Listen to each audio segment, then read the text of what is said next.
तो चलिए एक बार फिर से रुक कर लेते हैं दिल्ली का, क्योंकि राहुल गांधी कुछ खुलासे कर रहे हैं, प्रेस कॉन्फ्रेंस कर रहे हैं और इंदिरा भवन में ये प्रेस कॉन्फ्रेंस जारी, देखिएगा।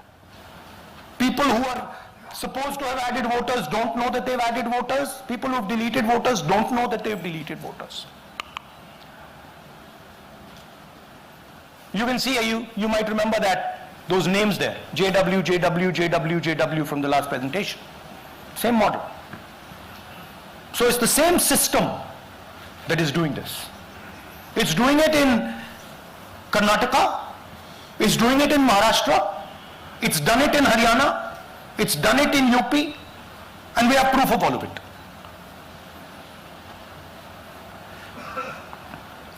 Names are being filled, addresses, the address is Sasti, Sasti, Sasti, Sasti.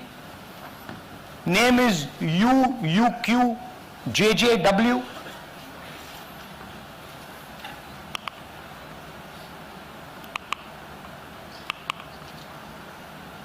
So, what are we saying here? That the Chief Election Commissioner of India, Gyanesh Kumar, needs to stop protecting the people who are destroying Indian democracy. We have given you 100% bulletproof proof here. It cannot be doubted. You have seen it with your own eyes. Right? EC has to release this data of these phones, these OTPs,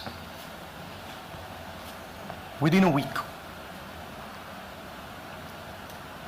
Otherwise,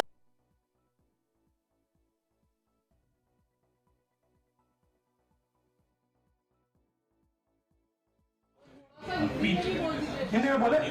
हाँ, हिंदी में बोल दीजिए। नहीं, reverse कर दीजिए, पूरा हिंदी में बोल देता हूँ। देखिए, ये एज बॉम्ब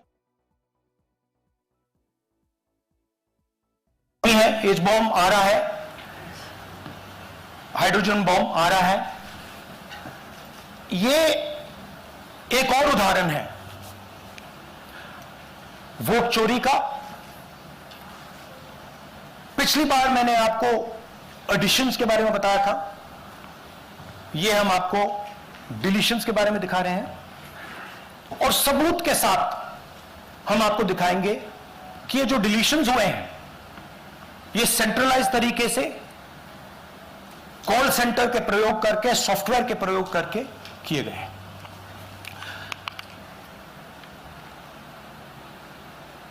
हमारे पास इस प्रेजेंटेशन में जो मैंने आपको अभी दिखाया 100% सबूत है, प्रूफ है कि ज्ञानेश कुमार जी हिंदुस्तान के चीफ इलेक्शन कमिश्नर वोट चोरों की रक्षा कर रहे हैं, और यह मैं आपको अभी दिखाने जा रहा हूं। हर इलेक्शन में हमें रिपोर्ट आती थी कि वोटर्स डिलीट हो रहे हैं, कांग्रेस वोटर्स डिलीट हो रहे हैं, ऑपोजिशन के वोटर्स डिलीट हो रहे हैं। तो प्रूफ के साथ आए हैं राहुल गांधी और किस तरह से जानकारी दे रहे हैं वोट चोर कौन और चुनाव आयोग किस तरह से बचा रहा है। आने वाले समय में बिहार में चुनाव है और उसी को लेकर लगातार जानकारी दे रहे हैं, और ये भी कहा कि मैं जो भी कह रहा हूं इसके पुख्ता सबूत हैं, सबूतों में सब साफ है, मुझे देश और संविधान से प्यार है और इसलिए इनको बचाने के लिए निकला हूं। तो लगातार हम सुन रहे थे राहुल गांधी को, लगातार वो तस्वीरें दिखा रहे थे। आगे क्या कुछ कहा वो भी आपको बताएंगे।